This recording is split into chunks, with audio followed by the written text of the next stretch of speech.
there's going to be a lot of skeptics who are like, who is this tree hugger? We don't know, right? And I was a skeptic too, honestly. So I'm going to give a little backstory here because I had my first psychic reading when I moved to Florida, which was in 2002 or three. And well, I wasn't married to my ex at the time, but we were dating. And she took me to this psychic. She goes, I've got this psychic I always reach out to. And I said, okay, I'm game. I'm open to try new things. And so I met this lady and she gave me a little quick reading. And I said, okay, this is interesting. She had mentioned something to me. She said, you're going to be on stages. The camera is going to be on you and you're going to be in front of a lot of people talking. Or I looked at her, this was around 2003, and I was not into acting. I didn't really get into acting in 2015. And I looked at her thinking, this woman's crazy. She has no idea what she's talking about. So I was proven wrong. Now, let's fast forward.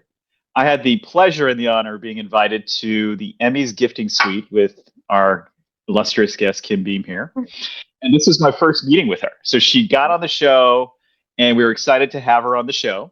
And then I got a phone call from a mutual friend of ours saying, hey, one of the guests on your show has got an extra ticket to the Emmy gifting suite in Los Angeles. Can you make it? Long story short, I said, yes, let's do this thing. Might as well. And her and I spent pretty much the entire afternoon to evening doing this thing, right? My secondary job is being a videographer. What I enjoyed doing was watching Kim Beam in action because I was there to support her and I was really grateful for the tickets. I didn't say it enough. Thank you again. And so I got to see firsthand her gifts in action. It was kind of a slow, kind of moving crowd. And then people started coming over to her table because she had arranged it very eloquently. She arranged this table. And what I found interesting was on the table, was you put the names of all these A-list actors on there, right? And I said, I really like this. And I said, are you expecting Mel Gibson? And you're like, maybe. I don't know. I love that. You're trying to will something into reality. And if it happens, great. If it doesn't happen, no harm, no foul. We're all good. Right. So then all these people came to the table and they're looking at these name cards. I remember watching this happen. It was a good marketing trick too, by the way. It was really good. I was smart. I feel so bad. No, don't feel bad. I think you did fantastic.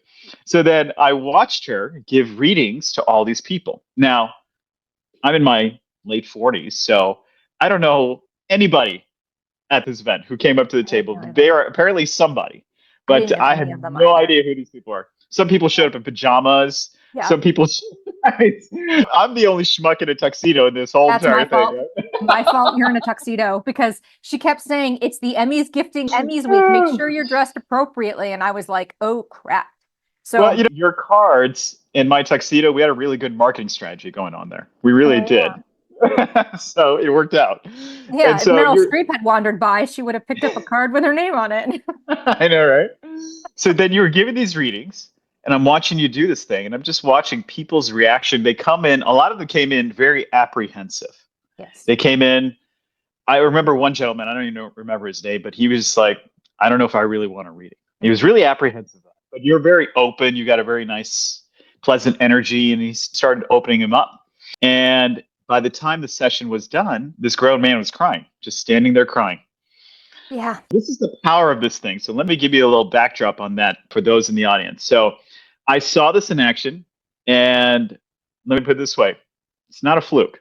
I can tell you that.